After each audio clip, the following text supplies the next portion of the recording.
अस्सलाम वालेकुम। It's another video for all my girlfriends. क्योंकि गर्ल्स अब मुझे बहुत ज़्यादा क्लिक करती हैं। जिस तरीके से मैं उनकी कंडीशंस को देख रही हूँ और जिस तरह के केसेस मेरे सामने आ रहे हैं, I feel my self failed. मैं कुछ भी नहीं कर पाई। मैंने कोई एक एग्ज़ाम्पल ऐसी रिकॉर्ड नहीं की फ़िलहाल टिल येट कि जिसको मैं ये हवाला दे सकूँ, जिसका रेफरेंस मैं बना सकूँ कि यार ऐसे कर लेते तो बेहतर होता, ये कर लें तो बेटर है। मेरे पास बची कुची मेरी अपनी कहानी है जिसको मैं कहीं ना कहीं से आपसे शेयर करती रहती हूँ। Sometimes to motivate yourself and sometimes to recall myself that I should be someone, I should be trying till my last breath. मुझे अपनी आखिरी हद तक कोशिश करनी है, आखिरी सांस तक इंसानियत के लिए फ़ाइट करनी है। और इंसानियत में सबसे ज़्यादा बेड़ा गर्क जो है वो चूँकि औरत का हो रहा है। Being a woman I feel much pain, much more painful when I talk about a woman. अच्छा जी, अपना वीडियो स्टार्ट करते हैं इस पैगाम से कि it is not my life story, it is not a thing that I am going to share about my life story. I am just talking about the instinctive nature of a child who was I. मेरी instinct, मेरा पैदा होना, मेरा एक natural चीज़ें लेकर जो मैं दुनिया में आई और मुझे कैसे कैसे प्रॉब्लम्स से गुजरना पड़ा। एक बच्चा नेचुरली जो होता है जब हम उसको क्रॉस करने लगते हैं तो फिर वो कैसे कैसे रिएक्ट करता है, ये मैं आज आपको बताऊंगी। क्योंकि मैं नेचुरली बहुत कुछ थी, बहुत ही डिफरेंट किस्म का बच्चा आप कह सकते हैं। और फिर आगे मेरे साथ क्या क्या हुआ ये मैं आपसे डिस्कस करती हूँ। I was a gifted child. और बाहर की जो सोसाइटीज़ होती हैं वहाँ पर चूँकि रजिस्ट्रेशन जो है वो प्रेगनेंसी में ही हो गई होती है, बच्चे की स्कूल के अंदर रजिस्ट्रेशन। तो उन स्कूल्स में बहुत छोटे से बच्चे को भी रिकॉर्ड किया जाता है, नोटिस किया जाता है, राइट डाउन किया जाता है, पेन डाउन किया जाता है कि इसकी हरकतें कहीं किसी गिफ्टेड बच्चे जैसी तो नहीं है। गिफ्टेड बच्चा वहाँ पर एक वैल्यू रखता है और उसकी जो तरबियत है वो थोड़े से डिफरेंट अंदाज में होती है कि let it be flying in his own way.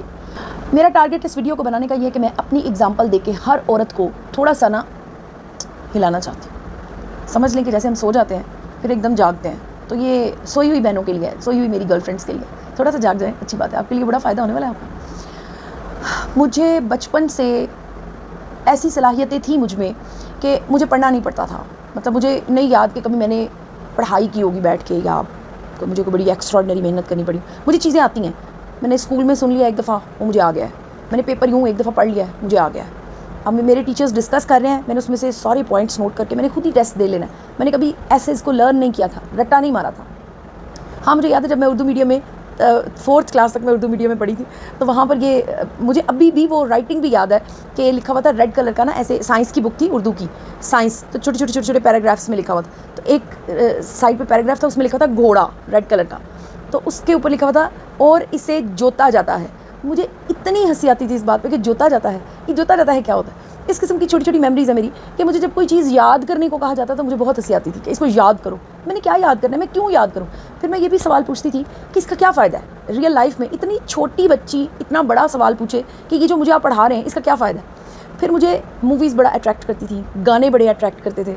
मैं गाना, मुझे याद है I was a little child, जबकि मेरे घर पे हमारे बड़े जो हैं वो रेडियो सुना करते थे, तो उसके ऊपर मैं टीवी देखा करते थे। टीवी पे भी जो भी गाने आते थे मैं वो बड़ा गौर से सुना करती थी, उनके लिरिक्स को मैं बड़ा याद करने की कोशिश करती थी। टीवी की परमिशन नहीं थी कि मैंने टीवी के करीब नहीं जाना, मैंने टीवी नहीं देखा। तो मुझे याद है मैंने अपने बाबा से बड़ी अर्ली एज में मैंने अब्बू जी से सवाल पूछा। मैंने कहा आप खुद तो देखते हैं, और वो ये एक्सपेक्ट नहीं कर रहे थे क्योंकि उनका बड़ा रोब था, उनसे मैं डरती थी और मुझे डरना चाहिए। मुझे बताया जाता था कि इनसे डरना है तुमने। तो मैंने उनसे ये पूछ लिया, उन्होंने मुझे ना 2-3 दफ़ा ज़रा गौर से देखा, मैं बाज नहीं आई। ये मुझे समझ में आ गया कि ये बात करनी नहीं है फ़िलहाल, लेकिन मैं बाज नहीं आई। मेरी सोच की परवाज़ रुकी नहीं, मैं हटी नहीं कभी भी। मुझे नहीं याद पड़ता। हाँ, मुझे याद है मैंने अपनी अम्मी ने मुझे ना मारने की कोशिश की, तो मैंने उन्हें बोला कि मुझे नहीं मारना क्योंकि मैंने मार खानी नहीं है। तो शी वॉज सरप्राइज्ड, हैं ऐसे भी कभी होता है, क्यों नहीं खानी मार तो पड़ती है ना बच्चों को, क्यों पड़ती है मार। बड़ी छोटी सी एज से काफ़ी कुछ एक गिफ्टेड चाइल्ड आपको बताना शुरू कर देता है। और मुझे याद है मैंने अपने दादाबू के सामने एक मीटिंग के दौरान, जो कि मेरे ही खिलाफ बिठाई गई थी मेरे घर में, मैंने उनसे एक सवाल किया था। मैंने कहा था, ये ग्लास ऑफ वाटर था उनके सामने, मैंने कहा ये ग्लास है पानी का, आप इसको एक बच्चे को बोलेंगे पानी पी और एक को बोलेंगे बेटा पानी पी लो, तो ये जो दूसरा वाला ना ये मैं हूँ, I didn't know how to explain about myself. फिर मैंने उन्हें साथ ही कहा, मैंने कहा थप्पड़ मार के बात करने वाला हर बच्चा नहीं होता, थप्पड़ से समझने वाला हर बच्चा नहीं होता। मुझे याद है अपनी इस तरह की बोंगी सी आर्ग्यूमेंटेशंस। यानी बस मसला ये कि मैं मुख्तलिफ थी और मैं सोचती थी। मुझे लगता था कि ये सवाल बनता है यहाँ पर, और मैं सवाल करती थी। मेरे टीचर्स, जब मैं अपने स्कूल में इंग्लिश स्कूल में गई और तब वहाँ पर मैंने ये देखा कि वहाँ पर क्वेश्चन को अप्रिशिएट किया जाता था, और ये कहा जाता था कि जो क्वेश्चनिंग चाइल्ड होता है ना, जो क्वेश्चनिंग ब्रेन होता है, वो बहुत ज़्यादा कीमती होता है, उसको वेस्ट नहीं करना। टीचर्स की वर्कशॉप्स होती थी, मैं वो भी खिड़की के साथ ज़रा सुन रही होती थी कि टीचर्स की क्या टुकाई हो रही है, और मुझे बड़ा मज़ा आता था।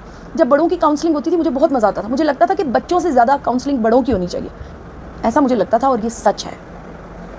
Letter on I came to know कि ये सच है, बड़ों की काउंसलिंग ज़्यादा ज़रूरी है। ये खैर एक बहस तलब बात है। आगे थोड़ा सा जाती हूँ तो देखती हूँ कॉलेज लाइफ में। अब वो सारी पाबंदियाँ, कॉलेज लाइफ में आप पेंट कर सकते हैं, नेल पेंट लगा सकते हैं, कॉलेज में आप मेकअप कर सकते हैं, कॉलेज में तो इतना मज़ा है। फिर मैंने रेबल पढ़ी, द रेबल, एक पोइम थी इंग्लिश की, आई थिंक सेकेंड ईयर में थी या फर्स्ट ईयर में थी। ऐसे ही एक ना क्लास लेने शहज़ादी चली गई और मैं जाके बैठ के वो पढ़ी, मुझे बड़ा मज़ा आया। मैंने कहा ये तो मेरी बात हो रही है। मुझे समझ में आया कि जो इंग्लिश है ना, वहाँ मेरी बात होती है, बार बार होती है। तो मैंने इंग्लिश पढ़ना शुरू की। मुझे इंग्लिश लोग शुरू से 5th क्लास से तो मेरा इंग्लिश मीडियम का कोर्स मेरे पॉकेट में था, लेकिन मेरे नॉलेज में नहीं था कि मुझे मिल क्या रहा है यहाँ पे। वहाँ पर project based learning, language lab, foreign से आए हुए टीचर्स, बहुत कुछ ऐसा था जो आम बच्चे को प्रोवाइडेड नहीं होता, जो मुझे प्रोवाइडेड था, लेकिन मुझे उसकी कोई कदर शदर नहीं थी। फिर मुझे कॉलेज में समझ आई कि इंग्लिश एक ऐसा मीडियम है। मैं इंग्लिश कम्युनिकेशन एंड अंडरस्टैंडिंग की बुक्स के वॉल्यूम्स पढ़ के आई हुई थी, जो कि हमें 6th क्लास से पढ़ाने शुरू किए गए और 9th 10th तक वो चलते रहे। तो उसका एक अपना ही मज़ा था। पूरी बुक में 5 या 4 कहानियाँ थी, 4 एक में थी और 5 एक में। वो इतनी मोटी बुक होती थी, यानी आपको उस कहानी को ऑपरेट करके दिखाया जा रहा है, and you are passing through so many things हैं। ये तो बड़ा मज़ा आ रहा है। मुझे बहुत अच्छे लगते थे वो सब कुछ जो इंग्लिश से रिलेटेड है। So I fell in love with English very clearly. मुझे पता चल गया ये मेरे करने वाला काम है, ये मेरे इंटरेस्ट का काम है। मैं उसको ऑब्जर्व करती रही। मुझे नज़र आया कि इंग्लिश लोग बहुत बात करते हैं, इंग्लिश लोग वो सब कुछ डिस्कस करते हैं जो हमारे हाथ दबा दिया जाता है। इंग्लिश लोगों के अंदर फ्रीडम ऑफ थॉट होता है। इंग्लिश लोग आपको बिल्ली का रास्ता देते हैं। मैंने बहुत कुछ ऑब्जर्व किया। Anyhow I went to the level where I started studying. मैंने अपना शहजादपुना आपसे बहुत बार डिस्कस किया है कि मैंने पढ़ाई बहुत कम की है। अल्लाह माफ़ करेगी, वैसे बहुत गलत बात है, इसको अप्रिशिएट नहीं करना चाहिए। BA तक I was not having even books and I was sitting in the examination. Even एक बार फेल भी हुई मैं BA में, फुल फेल। उसके बावजूद मैंने अक्ल नहीं की। मेरा एक वीडियो भी है इसके ऊपर, मैंने पूरी एक्सप्लेन करके आपको बताया कि मैं माशाल्लाह से, मैं उसका लिंक जो है इसके डिस्क्रिप्शन में भी डालूंगी, हो सके तो उस वीडियो से भी ज़रा गुजरिएगा। अप्रिशिएट नहीं कर रही हूँ मैं उस चीज़ को जो मैंने किया, लेकिन मेरे अंदर बहुत कुछ ऐसा था जो मुझे तंग करता था, जो मुझे सोने नहीं देता था, जिसकी मुझे दर्द थी, जो मुझे लगता था ये मेरे करने के काम है। किताब पढ़ के मैंने क्या करना है। मेरे अंदर म्यूज़िक चलता था, मेरे अंदर शायरी लिखने, सुनने, समझने, बोलने। अब एक मुशायरा रैंडम तौर पे हमारे स्कूल में हुआ, and I was sitting in it. I was a little child and I was sitting in it. मुझे हैरत हुई बाद में, अब मैं सोचती हूँ कितनी छोटी सी थी मैं, लेकिन ट्रेंड था मेरा चीज़ों को कैचअप करने का। स्पेशल जो इंटरेस्ट्स होते हैं, पेंटिंग, मुझे खाने को दौड़ती थी, मुझे ये करना है, ये मैं कर सकती हूँ। मिमिक्री, किसी की भी मिमिक्री अगर मेरा दिल करे, ये तो खैर इतना मैं लोगों की मिमिक्री नहीं करती, सिंगर्स की करती हूँ। बहुत थोड़े लोग हैं जिनकी करती हूँ। सिंगर्स की मिमिक्री मुझे बहुत ज़्यादा पसंद है। इसी तरह से राइटिंग, सेल्फ क्रिएशन, जो मैंने पढ़ना नहीं है। मुझे मास्टर्स तक याद है कि मैं नोट्स सुना करती थी, क्लास में रीडिंग होती थी नोट्स की, टीचर्स की बातें सुनती थी, लेकिन बुक भी पढ़ती थी, टेक्स्ट भी पढ़ती थी, लिखती खुद थी। कि सब कुछ एक बच्चे का आपको बता रहे हैं ना कि इस बच्चे में कुछ है, कुछ डिफरेंट है। एक चीज़ जो बहुत बचपन में मैंने पल्लू से बांध ली थी कि किसी भी इंसान का किसी दूसरे इंसान पे राइट नहीं है कि वो उसको यूज़ कर सके। हालांकि मैं खुद बहुत अरसा, मल्टीपल टाइम्स ऐसे लोगों से यूज़ होती रही जो डिज़र्व नहीं करते थे, जो मुझे डिज़र्व नहीं करते थे। मुझे डिज़र्व का मतलब ये नहीं कि मैं कोई बड़ी तोप चीज़ थी, मतलब ये है कि मैं सचमुच में उनसे प्यार करती थी और वो झूठ मूठ में मुझसे प्यार करते थे। यानी it was just a wastage of time. फिर मैंने ये भी सीखा कि परेशान नहीं होना। नुकसान हो गया तो क्या हुआ, अपना कसूर तो था ना। I give a chance to the time, to the people, to the situations that they can use me. So now I am on. अब नहीं, अब मैं बड़ी हो गई। बार बार नुकसान भी हुआ, बड़ी होती चली गई, समझती भी गई। मैं अपनी गर्लफ्रेंड्स को ये पैगाम देना चाह रही हूँ कि मैंने रिज़ाइन किया है, हर उस सिचुएशन को रिज़ाइन किया है जो मुझे पसंद नहीं है। I am still in some very critical situations जहाँ मुझे वो रेजिग्नेशन लेटर बार बार नज़र आता है। I want the people who misuse me, who try to misuse me, who try to disturb me, who try to kill me. लेकिन मेरा वो resignation letter आज भी मेरे ब्रेन में है। मैं मौका नहीं दूंगी, बर्दाश्त करूंगी एक हद तक, उसके बाद निकल पड़ूंगी। बर्दाश्त करना मेरा फ़र्ज़ है, क्योंकि मैं इंसान हूँ ना, खुदा तो नहीं हूँ ना, मैं तो ताबेदार हूँ, मैं तो खुदा की, यानी मैं एक ऐसी दुनिया में आई हूँ जहाँ पर मैं कुछ भी नहीं हूँ। That means I have to face, to be is to suffer, जीना मुश्किल है, कोई बात नहीं। मैंने अपने पेरेंट्स की काउंसलिंग की, मेरे अब्बू जी से पूरी ज़िंदगी मैंने डर कर गुजारी, इतना डर मुझे उनसे लगता, बल्कि मैं अपनी अम्मी को ना बड़े पैथेटिक वे में देखती थी कि why does she wait for my father, what is special in him, क्या है ऐसा उनके अंदर जो उनका वेट किया जाए, या जो उनको I mean you know there is no sort of a friendship mode. और मुझे ये नहीं पता था कि पेरेंट्स जो हैं वो फ्रेंड्स भी होते हैं। हाँ, ये मेरी ख्वाहिश ज़रूर थी कि ऐसा होता। मैंने अपने अब्बू जी के साथ फ्रेंडशिप की, उनकी काउंसलिंग की, और मुझे वो वक्त भी मुझ पे आया कि मैं और अब्बू जी एक ही वक्त में बैठ के मूवीज़ देखा करते। ये वही अब्बू जी थे जो मुझे कहा करते थे कि you are not allowed to watch even a turned off TV, बंद टीवी भी तुमने नहीं देखना, टीवी गलत है, गाना नहीं सुनना गलत, शायरी क्रॉस, पेंटिंग क्रॉस, यानी कोई भी फ़नून लतीफ़ा की चीज़ never, no, it is not for girls, तुम लड़की हो, तुम्हें ये है, तुम्हें वो है। वही मेरे अब्बू जान मेरे साथ बैठकर मेरी फेवरेट मूवीज़ देख रहे हैं, मेरे पसंद के गाने पर डिस्कशन हो रही है, मैं उन्हें बता रही हूँ कि मैं अपने कॉलेज के ऑडिटोरियम में खड़ी होकर जब गाना गाती हूँ तो वहाँ पर एक क्राउड जमा हो जाता है और वो सुन रहे हैं। अपने इस दुनिया से जाने से एक रात पहले उन्होंने मुझसे गाना सुना भी। ये ख्वाहिश मेरी तो पूरी ज़िंदगी की थी कि एक बार वो मुझसे गाना सुनते। यानी आप ग्रोथ का लेवल देखें, ग्रो सिर्फ बच्चे नहीं करते, ग्रो बड़े भी करते हैं। हमारा फ़र्ज़ है कि हम अपने पेरेंट्स की काउंसलिंग करें। हम क्या देखते हैं, हम देखते हैं मेरे बाबा बड़े डाढ़े हैं, मेरी अम्मा बड़ी डाढ़ी हैं, साइड पे हो जाओ, चोर दरवाज़ा खोलो। क्यों? हम चोर नहीं हैं, हम क्यों करें चोरी? हम उनके सामने खड़े होकर उनको प्रूव करें, हम उनको लॉजिकली प्रूव करें that we are not wrong. तो क्या हर्ज है? मूवीज़ में क्या है, गानों में क्या है, पेंटिंग में क्या है, शायरी में क्या है? ये तो सब ज़िंदगी है। अब चलते हैं इस सारी चीज़ को कंक्लूड कैसे करना है। मैंने आज मैं ऐसी सिचुएशन में हूँ कि अब मैं पेरेंट्स वाले बॉक्स में आ गई हूँ and I am having kids. मेरे बच्चों को कुछ चीज़ें बहुत क्लियरली पता है, वो ये कि अपने आप को मरने नहीं देना, किसी के सामने यूज़ नहीं होना, किसी के हाथ यूज़ नहीं होना, किसी की मार नहीं खानी, किसी की डांट, किसी की शाउट बर्दाश्त नहीं करनी। हाँ, अगर वो सही है तो अपने आप को सही करने की कोशिश करनी है। अगर वो गलत बात पे शाउट, क्योंकि बड़ा जब शाउट कर रहा है तो वो गलत है, क्यों शाउट कर रहा है? आप वही बात प्यार से, इज्जत से, तमीज़ से हाँ, फिर थर्ड डिग्री कभी कभी यूज़ करनी पड़ती है, लेकिन वो एक्सेप्शनल। मेरे फादर के एक फ्रेंड थे, वो कहते थे मैं MBBS में था ना तो मेरे अब्बू ने मुझे एक थप्पड़ मारा, वो एक थप्पड़ पूरी ज़िंदगी के लिए काफ़ी था, एक ही थप्पड़ पड़ा मुझे। ये है तरबियत मेरी नज़र में, कोई एक थप्पड़ जो याद रह जाए। अच्छा जी, back to the point. At this time I am running a family where I am included as a partner of my husband, जो कि मेरे बच्चों के फादर हैं, और मेरे पास सेम ग्राउंड है।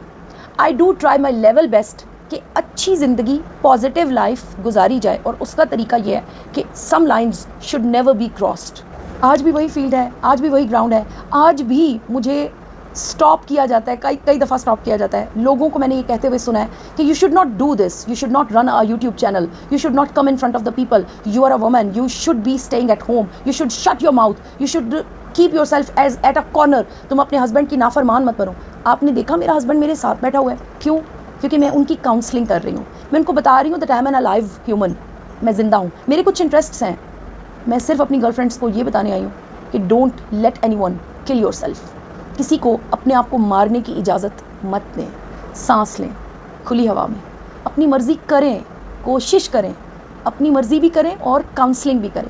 दूसरे शख्स को, अगर आपको लगता है कि आप कोई जुर्म नहीं कर रहे, तो आप दूसरे शख्स को कन्विंस करें। आप यकीन करें कि जो आप चाहते हैं आपको वो मिलता है। मैंने जो चाहा मुझे लाइफ में वो मिला, मैंने जितनी मेहनत की मेरा वही रिज़ल्ट आया, मैंने जहाँ गलत किया मेरा नुकसान हुआ, मैंने जो किया मुझे वही सिला मिला, जो मैंने बोया था वही मैंने काटा है। मैंने बिल्कुल भी ज़िंदगी से मुझे कोई गिला नहीं है कि हाय मैंने तो ये नहीं किया था तो मेरे साथ ऐसा क्यों हुआ। ऐसा इसलिए हुआ कि मैंने चांस दिया था, मेरी गलती थी। So be brave and be confident and start living your life. अगर आपको कोई दबा रहा है, आपको ये चाहता है कि आप उसके मुताबिक जिएँ, और आप ऐसा नहीं चाहते, हाँ अगर आप ये चाहते हैं कि हाँ आप उसके मुताबिक जिए तो that is well and good, ये बहुत अच्छी बात है। लेकिन अगर आपके अंदर कुछ ना कुछ, कोई ना कोई ऐसी चीज़, for example I have seen multiple cases, the ladies, the girls, the young girls, the married women who want to make a YouTube channel but they are not doing it just because of the pressure, the suppression of the family, the suppression of the heads of the family. First of all, the head of the family is not only a man, she is a woman also. So you must be having a mutual understanding and start living together.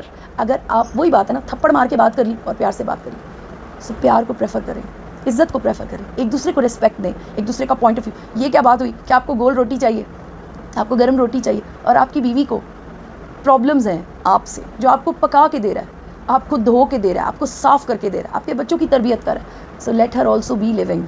मैंने बहुत माशाल्लाह से compromising husbands देखे हैं, बहुत अच्छे husbands देखे हैं। हाँ, मैंने ऐसे कपल्स भी देखे हैं जिसमें औरतें कुछ करना चाहती हैं और जब उनके हस्बैंड्स उनको स्टॉप करते हैं तो दे जस्ट फील हैप्पी। इसमें कोई एतराज़ नहीं है, ये बहुत अच्छी बात है। अगर आप अपने पार्टनर को समझते हैं और ये समझते हैं कि हाँ, I should be doing whatever the partner is saying, that is well and good, there is no problem in it. लेकिन जहाँ पर कत्ल किया जाता है, जहाँ पर सोचों को मारा जाता है, जहाँ पर बच्चों को दबाया जाता है, जहाँ पर so I just have displayed my example that I'm still in a condition, I'm not in such a critical condition, but alhamdulillah I have come out of all these turmoils.